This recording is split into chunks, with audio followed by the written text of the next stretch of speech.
Aku sangat peduli dengan harga diriku dan selalu mengkhawatirkan apa yang orang lain pikirkan tentangku.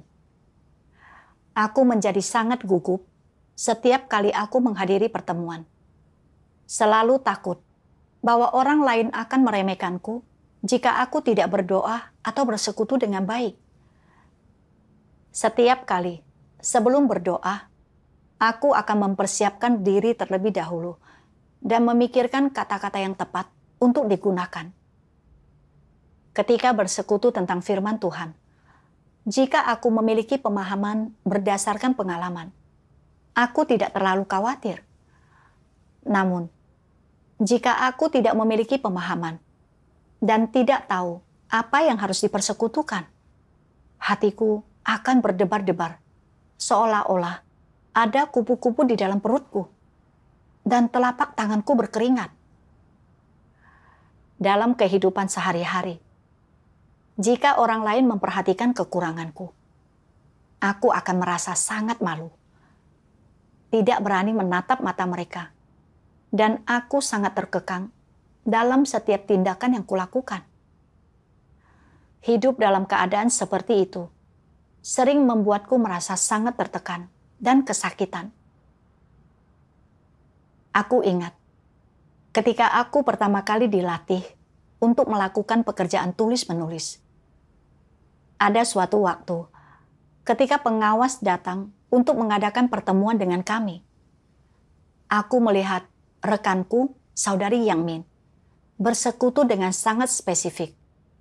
Dan kupikir, tidak bisakah kau bersekutu lebih sedikit? Kau sudah membahas apa yang ku ketahui. Jadi, jika nanti aku bersekutu, itu akan terasa berulang-ulang. Maka pengawas pasti akan berpikir bahwa aku tidak memiliki pemahaman baru. Jika aku bersekutu tentang bagian lain dan akhirnya tidak tepat, apakah pengawas akan berpikir bahwa pemahamanku akan kebenaran itu rendah dan persekutuanku tidak sampai pada intinya? Makin kupikirkan, aku jadi makin cemas.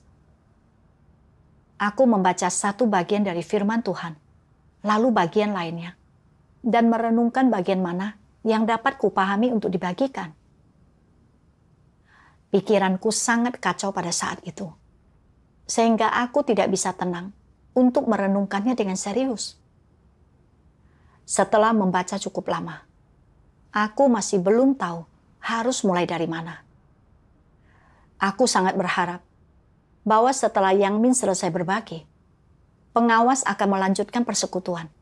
Jadi, aku tidak perlu bersekutu. Namun, aku tidak menyangka setelah Yang Min selesai, pengawas memintaku untuk bersekutu. Aku khawatir jika aku mengatakan bahwa aku tidak paham, orang lain akan meremehkanku. Jadi, aku akhirnya diam saja. Aku tahu semua orang menungguku untuk bersekutu. Tetapi aku merasa sangat terkekang.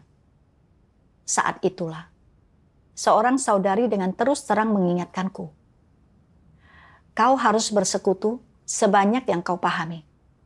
Jika kau takut tidak bersekutu dengan baik dan diremehkan oleh orang lain, serta terus berpikir tentang bagaimana bersekutu dengan lebih baik atau menghindari bersekutu sama sekali, maka kau sedang menjaga citramu sendiri.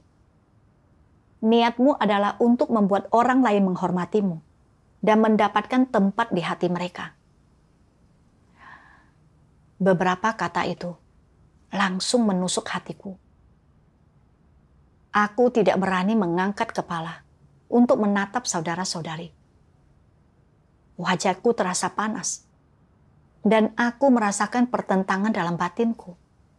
Dan berpikir, aku juga tahu bahwa aku seharusnya tidak seperti ini.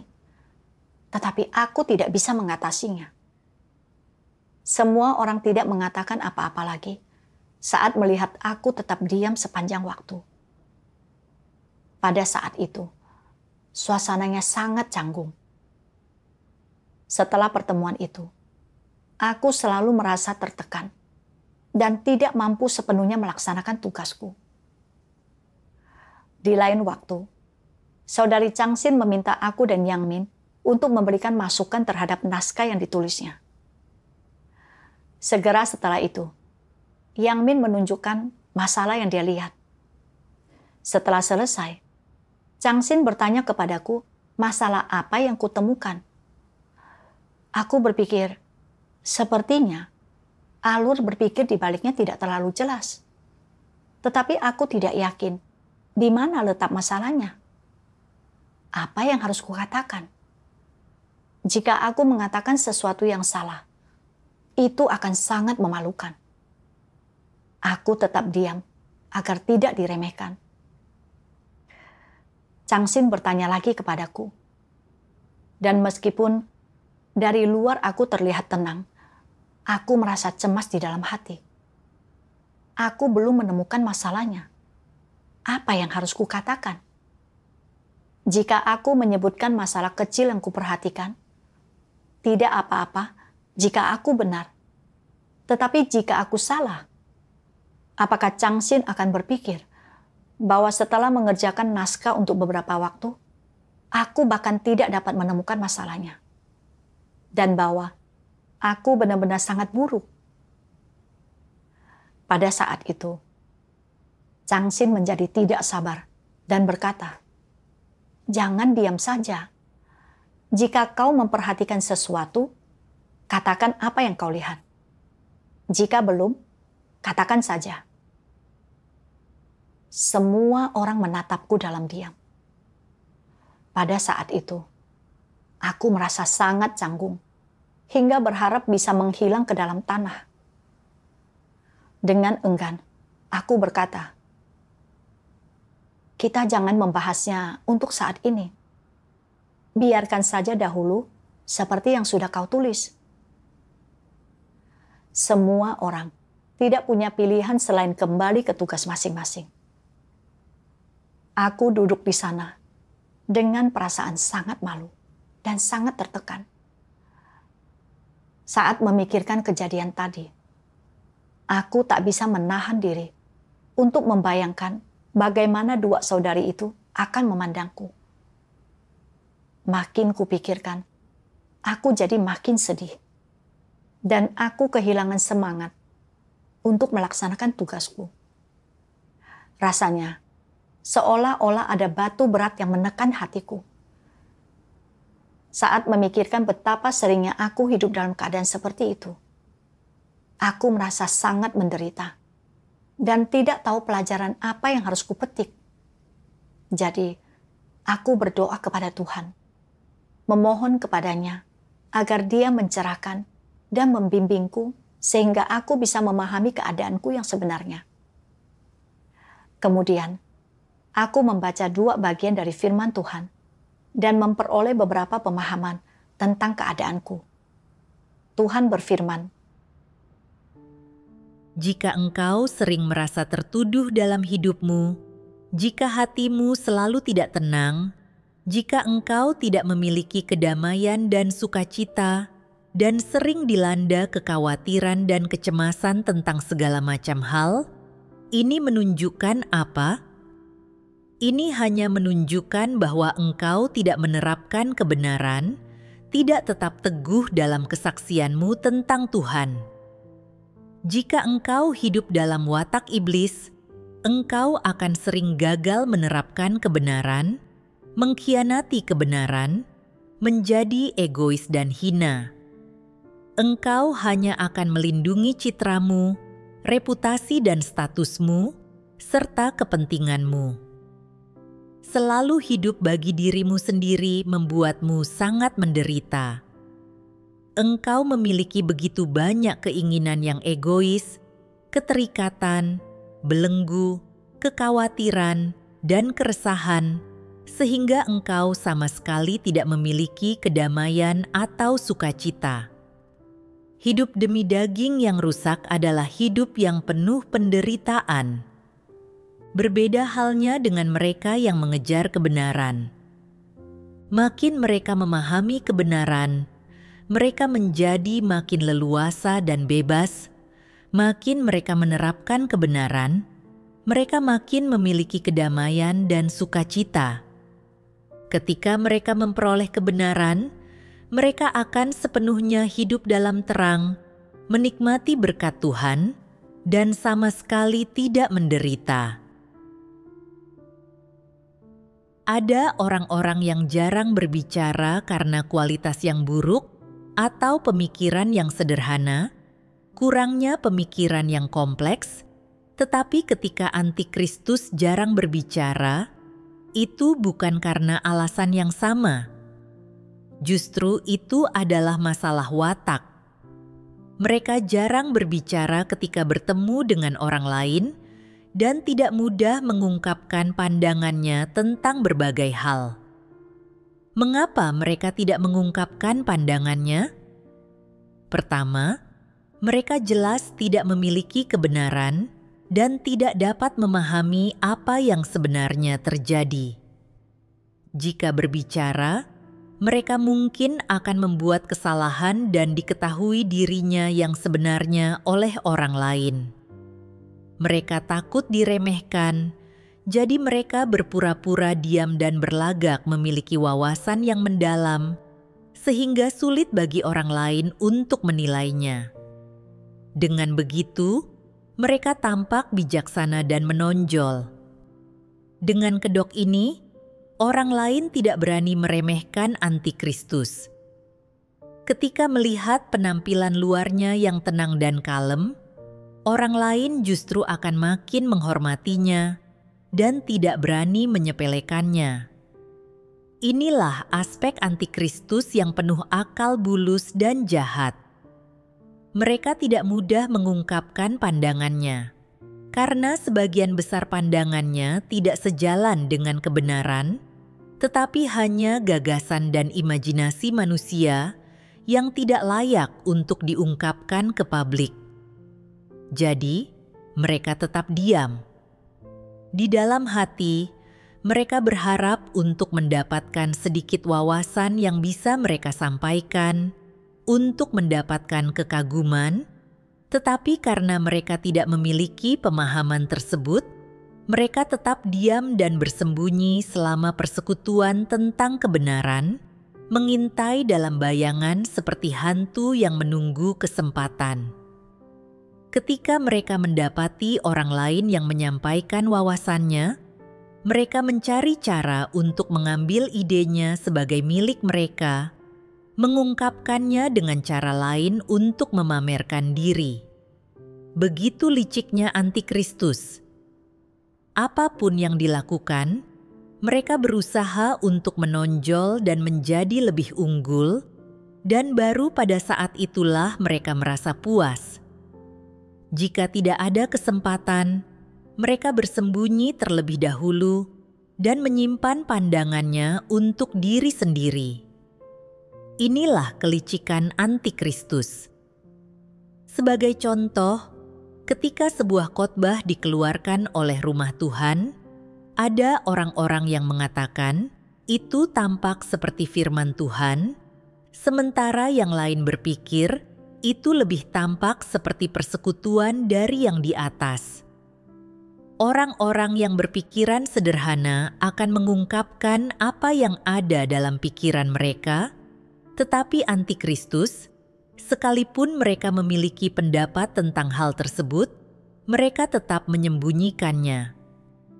Mereka mengamati dan siap untuk mengikuti pandangan mayoritas, tetapi sebenarnya mereka sendiri tidak sepenuhnya memahami.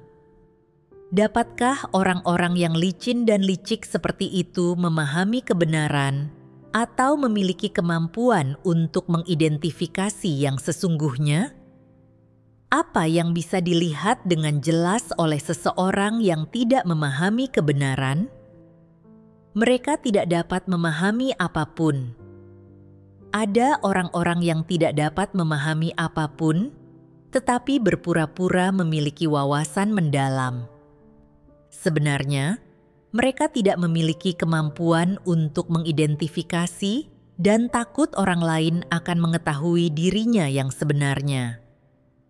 Sikap yang benar dalam situasi seperti ini adalah dengan berkata, kita tidak dapat memahami masalah ini. Karena kita tidak tahu, kita tidak boleh berbicara sembarangan. Berbicara dengan tidak benar dapat berdampak negatif.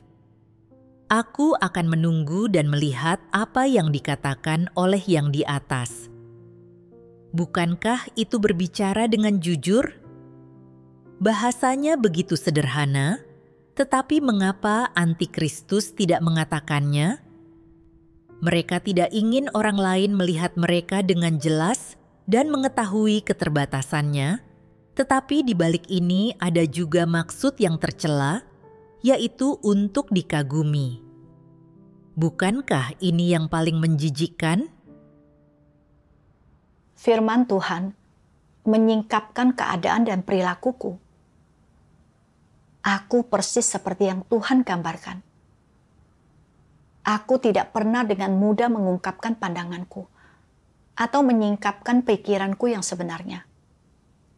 Saat bersekutu tentang firman Tuhan di dalam pertemuan atau membahas masalah, aku tidak bersekutu sebanyak yang kupahami. Aku juga tidak terbuka dengan cara yang tulus dan mengatakan apapun yang kupikirkan. Sebaliknya, aku selalu takut mengatakan sesuatu yang salah, tidak berbicara dengan baik, atau tidak langsung pada intinya. Dan dengan demikian, membuat orang lain meremehkanku. Aku selalu takut jika mengungkapkan tingkat pertumbuhanku yang sebenarnya. Orang lain akan melihat diriku yang sebenarnya dan mengatakan bahwa aku bukanlah apa-apa. Oleh karena itu, aku selalu memastikan untuk berbicara paling akhir, membiarkan orang lain bersekutu terlebih dahulu, atau bahkan tetap diam sepanjang pertemuan. Selalu berpura-pura diam dan serius di depan saudara-saudari. Ketika kekurangan atau masalahku terungkap, aku merasa sangat malu dan kehilangan semangat untuk melaksanakan tugasku. Batinku sangat menderita dan tersiksa. Sekarang, aku memahami bahwa aku sangat menderita karena terlalu menjaga harga diri dan statusku sendiri, serta citraku dalam pikiran orang. Dan akibatnya, aku selalu berusaha keras untuk menyamarkan dan menyembunyikan diriku. Bahkan, tidak berani mengatakan sepatah kata pun dari isi hatiku. Seperti yang Tuhan firmankan, aku seperti hantu yang selalu bersembunyi di sudut-sudut gelap karena takut untuk melihat cahaya. Kalau kupikir-pikir, aku belum lama percaya kepada Tuhan. Kualitasku juga rata-rata.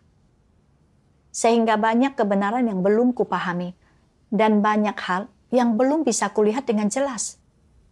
Semua itu adalah hal yang normal. Jika aku tidak paham, aku harus mengatakannya. Seharusnya ini adalah masalah yang sederhana. Tetapi bagiku, ini sangatlah sulit. Agar tidak diketahui atau diremehkan, dan untuk menjaga citra dan statusku sendiri, aku berusaha untuk menyembunyikan diriku dan menipu saudara-saudari dengan segala cara. Aku benar-benar sangat licik.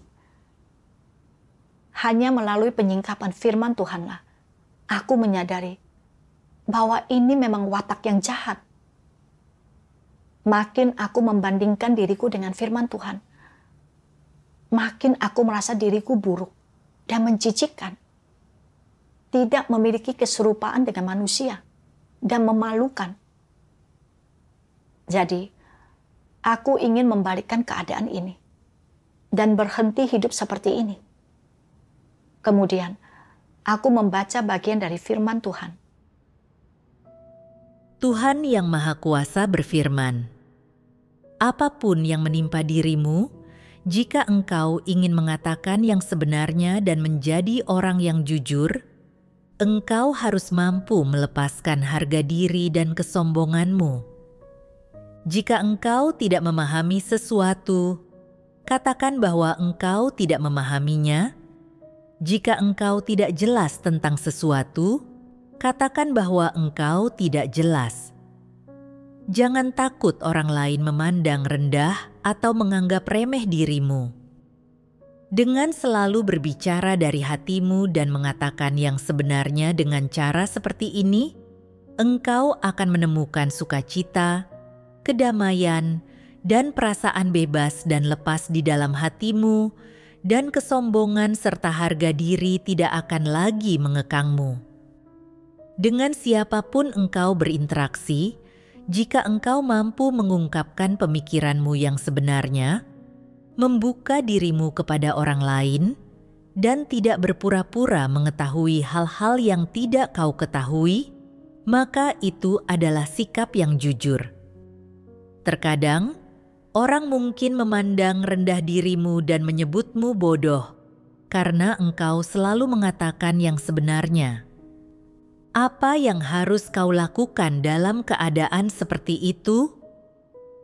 Engkau harus berkata, "Sekalipun semua orang menyebutku bodoh, aku bertekad untuk menjadi orang yang jujur dan bukan orang yang licik.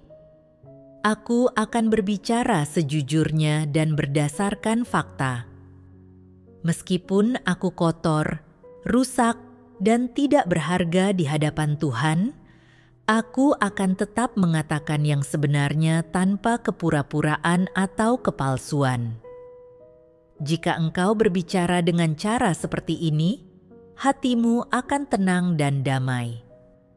Untuk menjadi orang yang jujur, engkau harus melepaskan kesombongan dan harga dirimu, dan agar dapat mengatakan yang sebenarnya dan mengungkapkan perasaanmu yang sesungguhnya, engkau tidak perlu takut akan cemoohan dan penghinaan dari orang lain.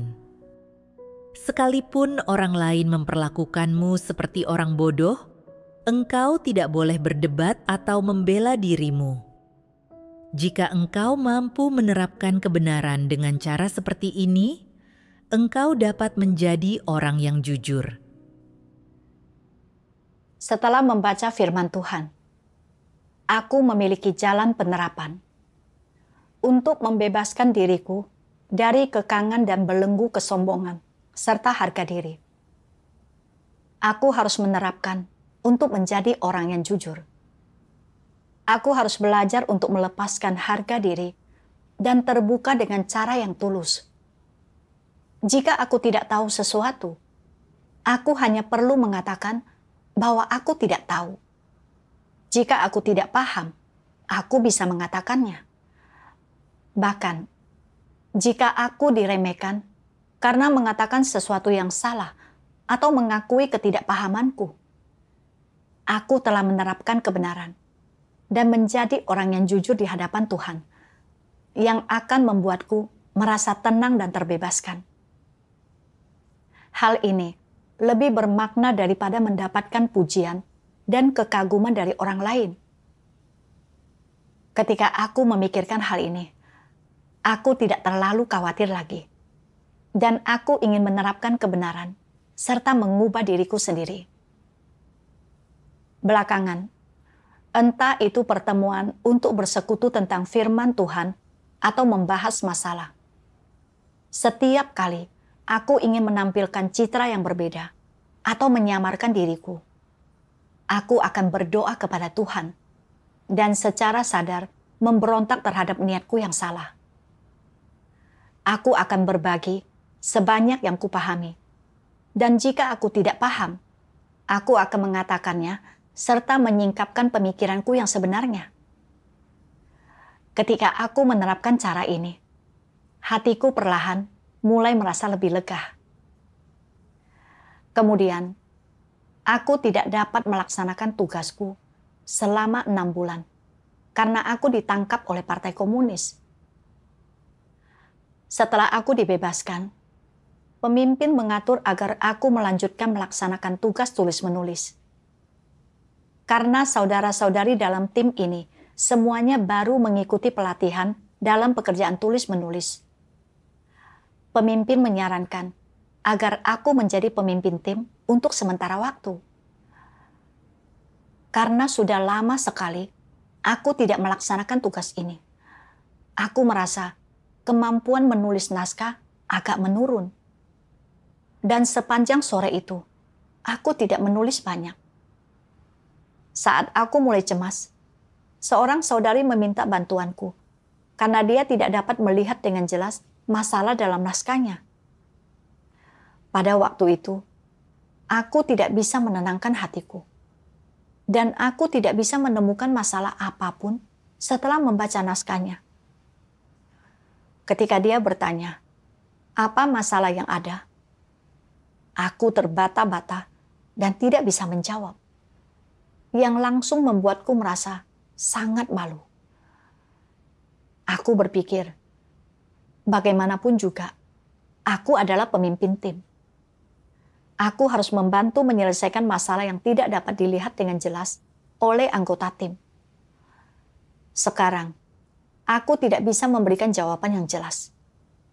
Apakah dia akan berkata, "Kau adalah pemimpin tim. Apakah kau benar-benar hanya mencapai tingkat ini?" Aku merasa sangat malu.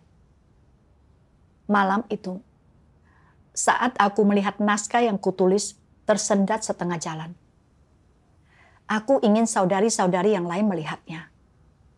Tetapi aku khawatir mereka akan mengatakan bahwa tingkat kemampuanku memang kurang jika melihat naskahku yang berantakan.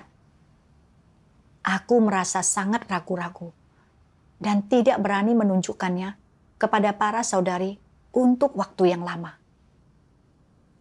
Pada saat itu, aku menyadari bahwa keadaanku tidak benar. Aku takut orang lain melihat kekuranganku, dan aku sedang menjaga citra serta statusku. Jadi, aku berdoa kepada Tuhan dan secara sadar membalikkan keadaan ini. Kemudian, aku menunjukkan naskah tersebut kepada para saudari. Dengan persekutuan dan bantuan mereka, aku mendapatkan sedikit jalan untuk melanjutkan penulisannya.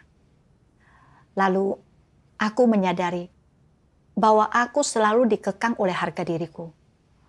Terkadang melalui doa, aku dapat sedikit membalikkan keadaan ini. Tetapi masalahku tidak sepenuhnya terselesaikan.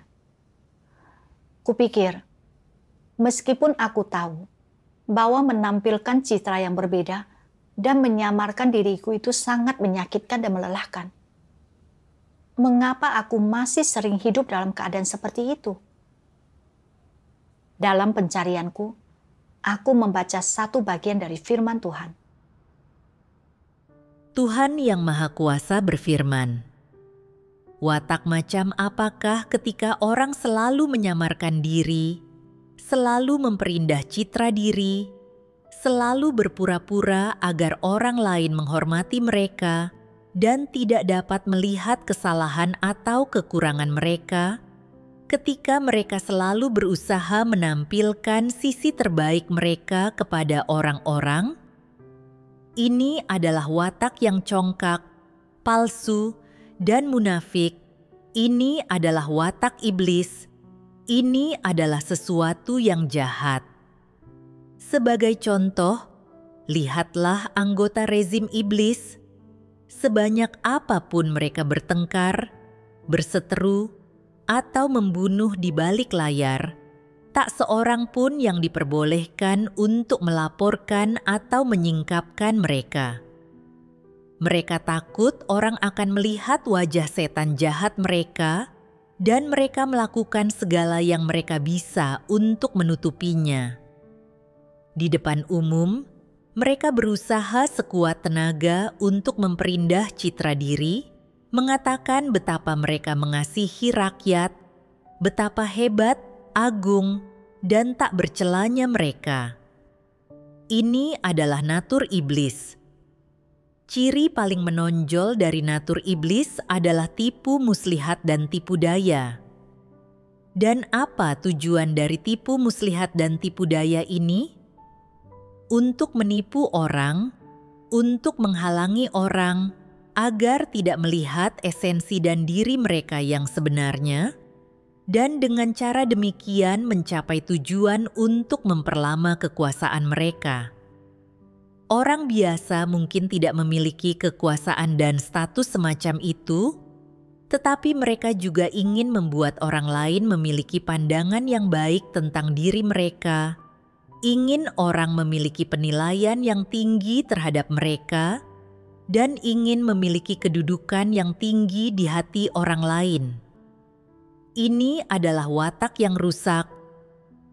Orang selalu menyamar, memamerkan diri mereka di depan orang lain, berlagak, berpura-pura, dan memperelok diri mereka sendiri untuk membuat orang lain menganggap mereka sempurna. Tujuan mereka dalam hal ini adalah untuk mendapatkan status, sehingga mereka dapat menikmati manfaat dari status itu. Jika engkau tidak percaya, pikirkan ini dengan saksama. Mengapa engkau selalu ingin membuat orang menghormatimu? Engkau ingin membuat mereka memujamu dan menghormatimu, sehingga pada akhirnya engkau dapat mengambil alih kekuasaan dan menikmati manfaat dari statusmu. Melalui penyingkapan firman Tuhan, aku menyadari bahwa terus-menerus menampilkan citra yang berbeda dan menyamarkan diri adalah perwujudan dari watak iblis yang congkak, jahat, dan licik. Di bawah pengaruh watak-watak iblis ini, aku selalu ingin membuat orang menghormatiku dan ingin mempertahankan status serta citraku dalam pikiran mereka. Meskipun aku tahu bahwa aku tidak memahami banyak prinsip kebenaran dan memiliki banyak kekurangan, aku tetap tidak ingin orang lain melihat kekuranganku dan berpikir bahwa aku tidak cukup baik. Jadi, tidak peduli apakah itu waktu saat mempersekutukan firman Tuhan dalam pertemuan atau saat membahas masalah, jika hal itu dapat membuatku merasa malu atau dipermalukan, atau merusak harga diriku, aku akan berusaha keras untuk menyamar dan menyembunyikan diriku, membungkus diriku dengan erat, menyembunyikan sisi burukku, dan menampilkan sisi baikku kepada orang lain untuk membangun citra yang baik tentang diriku di benak mereka. Aku menyadari bahwa aku telah sangat dalam dirusak oleh iblis dan begitu congkak, sampai-sampai tidak memiliki nalar. Aku jelas-jelas adalah orang biasa yang rusak, tidak punya apa-apa, miskin dan menyedihkan.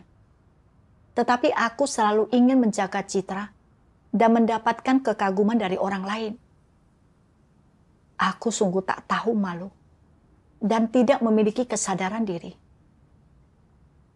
Aku memikirkan bagaimana semua orang yang rusak, entah mereka memiliki status atau tidak, ingin membangun nama yang baik untuk diri mereka sendiri, ingin dipuji dan dikagumi oleh orang lain, serta berharap semua orang memuja mereka. Khususnya, rezim iblis Partai Komunis Tiongkok selalu mengucapkan kata-kata manis sambil melakukan perbuatan yang mengerikan. Dari luar, Partai Komunis berpura-pura bahwa semuanya berjalan dengan baik dan mempromosikan citranya yang hebat, agung, dan benar. Dengan menggunakan penampilan palsu untuk menipu dan membodohi penduduk dunia. Tetapi secara diam-diam, ia menindas dan menganiaya orang karena keyakinan agama, merenggut hak asasi manusia, dan membantai serta secara brutal menyakiti begitu banyak orang. Tidak peduli berapa banyak hal buruk dan perbuatan jahat yang telah dilakukannya, ia tidak pernah berani mengungkapkan hal-hal ini kepada publik. Dan dengan demikian, menunjukkan kepada orang-orang wajah aslinya yang jahat dan ganas. Aku menyadari bahwa tipu daya dan penipuan adalah taktik yang biasa dilakukan oleh iblis. Aku merenungkan tindakanku sendiri. Aku memiliki kekurangan dan masalah. Tetapi aku tidak mau membiarkan orang lain melihatnya dan berbicara negatif tentangku. Aku lebih memilih untuk menampilkan citra yang berbeda dan menyamarkan diriku. Meskipun itu berarti menanggung siksaan batin. Dan baik dalam perkataan, persekutuan, perilaku maupun tindakan. Aku menampilkan citra palsu kepada orang lain yang menghalangi mereka melihat sisi diriku yang sebenarnya. Makin kupikirkan, aku jadi makin merasa bahwa aku benar-benar sangat munafik dan seperti iblis. Aku penuh dengan tipu daya dan tipu muslihat, serta benar-benar buruk dan hina. Sebelumnya, aku selalu merasa bahwa membiarkan orang lain melihat kekurangan dan kelemahanku adalah hal yang memalukan. Tetapi kemudian, aku menyadari bahwa hidup dengan watak iblis yang congkak, jahat dan licik, selalu menyamarkan diriku dan menipu orang lain, serta hidup tanpa sedikit pun keserupaan dengan manusia. Itulah yang sebenarnya memalukan dan tercela. Bukan hanya Tuhan yang merasa jijik dan membencinya. Saudara-saudari juga akan merasa jijik dan muak akan hal itu begitu mereka melihatnya. Jika aku tidak bertobat, satu-satunya kesudahanku adalah disingkirkan oleh Tuhan. Saat aku memikirkannya, aku mulai sedikit membenci watak rusakku dan tidak ingin lagi hidup seperti itu. Suatu hari, pemimpin mengirim pesan yang mengatakan bahwa dia akan datang ke pertemuan tim kami besok. Kupikir, ketika pemimpin datang, dia pasti akan bertanya, bagaimana keadaan kami baru-baru ini? Bagian mana yang harus kubicarakan? Baru-baru ini, aku menyadari bahwa diriku menyukai status dan ingin menjadi pengawas. Tetapi mengatakan hal ini sangat memalukan. Pemahamanku tentang kebenaran masih dangkal, dan aku belum memiliki banyak pengalaman nyata. Tetapi aku masih ingin menjadi pengawas. Jika aku membicarakannya, akankah saudara-saudari mengatakan bahwa aku tidak tahu tempatku di alam semesta dan melebih-lebihkan diriku sendiri? Makin kupikirkan, makin memalukan rasanya. Dan aku tidak memiliki keberanian untuk berbicara. Dan berpikir, mungkin aku harus berbicara sedikit akan pengalamanku tentang jalan masuk yang positif. Namun, pemimpin datang ke pertemuan untuk membantu kami menyelesaikan kesulitan dan keadaan kami yang salah. Jika aku tidak terbuka, maka aku tidak menjadi orang yang jujur, dan masalahku tidak akan selesai. Pikiranku berkecamuk. Aku khawatir akan memberikan kesan kepada pemimpin bahwa aku terlalu mementingkan status dan tidak memiliki kesadaran diri. Jadi, aku tidak memiliki keberanian untuk berbicara. Dalam pertemuan itu, setelah saudara-saudari lain membagikan keadaan mereka, pemimpin menemukan beberapa bagian firman Tuhan dan memintaku untuk membacanya. Dan aku kebetulan membaca bagian. Watak macam apakah ketika orang selalu menyamarkan diri, selalu memperindah citra diri, selalu berpura-pura agar orang lain menghormati mereka, dan tidak dapat melihat kesalahan atau kekurangan mereka. Ketika mereka selalu berusaha menampilkan sisi terbaik mereka kepada orang-orang. Ini adalah watak yang congkak, palsu dan munafik. Ini adalah watak iblis. Ini adalah sesuatu yang jahat. Setelah membaca kembali bagian dari firman Tuhan tentang penghakiman ini, aku merasa menyesal dan gelisah. aku masih ingin menampilkan citra yang berbeda dan menyamarkan diriku, berharap untuk meninggalkan kesan yang baik pada pemimpin. Tindakan ini menipu diriku sendiri dan orang lain. Dari firman Tuhan, aku juga memahami bahwa kepalsuan dan kemunafikan adalah sesuatu yang dibenci Tuhan. Tuhan selalu menuntut kita untuk menjadi orang yang jujur. Orang yang jujur dapat terbuka dengan cara yang tulus, tidak menipu Tuhan maupun manusia. Inilah yang disukai Tuhan. Setelah memikirkan hal ini, aku mengumpulkan keberanian untuk bersekutu tentang keadaanku sendiri berdasarkan firman Tuhan. Setelah bersekutu, aku merasakan kelegaan yang luar biasa. Dan melalui persekutuan pemimpin, aku memperoleh pemahaman yang lebih jelas tentang keadaanku sendiri, serta menemukan jalan penerapan dan jalan masuk. Dalam pertemuan itu, aku hanya bersekutu sebanyak yang kupahami dan mengungkapkan apapun yang ada di dalam hatiku. Aku jelas merasakan bimbingan Tuhan dan juga mendapatkan lebih banyak pemahaman tentang beberapa kebenaran. Aku merasakan manisnya menerapkan kebenaran. Kemudian, aku membaca firman Tuhan ini. Engkau harus mencari kebenaran untuk menyelesaikan setiap masalah yang timbul, apapun masalahnya, dan sama sekali tidak menyamarkan dirimu atau mengenakan kedok di hadapan orang lain. Kelemahanmu, kekuranganmu, keburukanmu, watakmu yang rusak, terbukalah sepenuhnya mengenai semua itu dan bersekutulah tentang semuanya itu. Jangan menyimpannya di dalam hati. Belajar untuk membuka dirimu sendiri adalah langkah awal menuju jalan masuk kehidupan, dan inilah rintangan pertama yang paling sulit untuk diatasi. Begitu engkau berhasil mengatasinya, masuk ke dalam kebenaran menjadi mudah. Apa yang ditunjukkan dari mengambil langkah ini? Ini menunjukkan bahwa engkau sedang membuka hatimu dan menunjukkan semua yang kau miliki, baik atau buruk, positif atau negatif.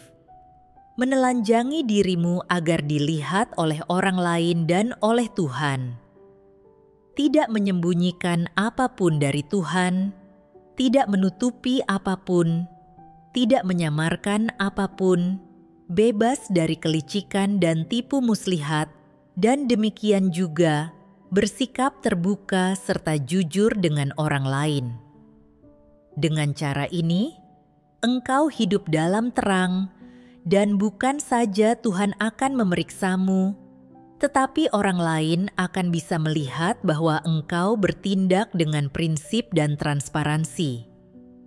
Engkau tak perlu menggunakan cara apapun untuk melindungi reputasi, citra, dan statusmu.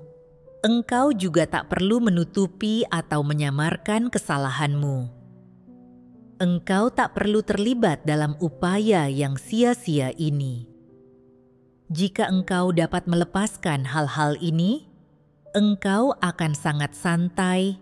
Engkau akan hidup tanpa kekangan atau rasa sakit dan akan sepenuhnya hidup dalam terang. Belajar bagaimana membuka diri ketika bersekutu adalah langkah pertama untuk melangkah ke jalan masuk kehidupan. Selanjutnya, engkau harus belajar menganalisis pikiran dan tindakanmu untuk melihat mana yang salah dan mana yang tidak Tuhan sukai, dan engkau perlu membalikkannya dengan segera dan memperbaikinya. Apa tujuan memperbaikinya? Tujuannya adalah untuk menerima kebenaran, sambil menyingkirkan hal-hal yang ada di dalam dirimu yang merupakan milik iblis dan menggantikannya dengan kebenaran. Dahulu, engkau melakukan segala sesuatu menurut watak licikmu, yaitu berbohong dan menipu. engkau merasa bahwa engkau tidak mampu menyelesaikan apapun tanpa berbohong. Kini, setelah engkau memahami kebenaran dan membenci cara iblis dalam melakukan segala sesuatu, engkau tidak lagi bertindak seperti itu. Engkau bertindak dengan mentalitas kejujuran, kemurnian, dan ketundukan. Jika engkau tidak menyembunyikan apapun, tidak menyamar, berpura-pura, atau menutup-nutupi, jika engkau membuka diri kepada saudara-saudari, tidak menyembunyikan ide-ide dan pikiran terdalammu, tetapi membiarkan orang lain melihat sikap jujurmu, maka kebenaran akan berangsur-angsur berakar di dalammu, berbunga dan berbuah, serta membuahkan hasil sedikit demi sedikit. Jika hatimu makin jujur dan makin tertuju kepada Tuhan, dan jika engkau tahu untuk melindungi kepentingan rumah Tuhan ketika engkau melaksanakan tugasmu, dan hati nuranimu terusik ketika engkau gagal melindungi kepentingan ini adalah bukti bahwa kebenaran telah memengaruhimu dan telah menjadi hidupmu. Firman Tuhan telah menunjukkan kepadaku jalan penerapan. Belajar untuk terbuka tentang kekurangan dan kelemahanku. Tidak menyamarkan diriku atau menampilkan citra yang berbeda. Tidak mempertahankan kesombongan dan harga diriku, dan menerapkan kebenaran, serta menjadi orang yang jujur. Inilah langkah pertama dalam memasuki kebenaran. Setelah itu, aku tak lagi menyembunyikan diriku dengan berdiam diri. Jika aku menghadapi masalah yang tidak dapat kulihat dengan jelas, aku akan mengatakan bahwa aku tidak melihat dengan jelas dan tidak tahu cara menyelesaikannya. Serta, aku secara aktif akan bertanya kepada saudara-saudari lain tentang hal itu. Ketika bersekutu bersama untuk membahas masalah, aku akan berbagi sebanyak yang kupahami dan mengatakan persis apa yang kupikirkan, dengan lugas dan tanpa berpura-pura. Setelah menerapkan seperti ini selama beberapa waktu, aku merasa bahwa bersikap terbuka dengan cara yang tulus, tanpa menampilkan citra yang berbeda, dan menyamarkan diriku itu menjadi makin mudah. Serta, aku tidak lagi merasa itu memalukan. Sekarang, entah itu dalam pertemuan, doa, persekutuan, atau berinteraksi dengan saudara-saudari, aku tidak lagi mengkhawatirkan harga diri atau citraku. Aku juga tidak lagi cemas, gugup, atau tertekan seperti sebelumnya. Aku merasa bahwa membebaskan diri dari watak-watak rusakku telah membuat hidupku jauh lebih ringan, lebih bebas, dan lebih mudah. Meskipun sejauh ini aku hanya membuat perubahan kecil, aku bersedia untuk terus mengejar kebenaran dan berusaha untuk menjadi lebih baik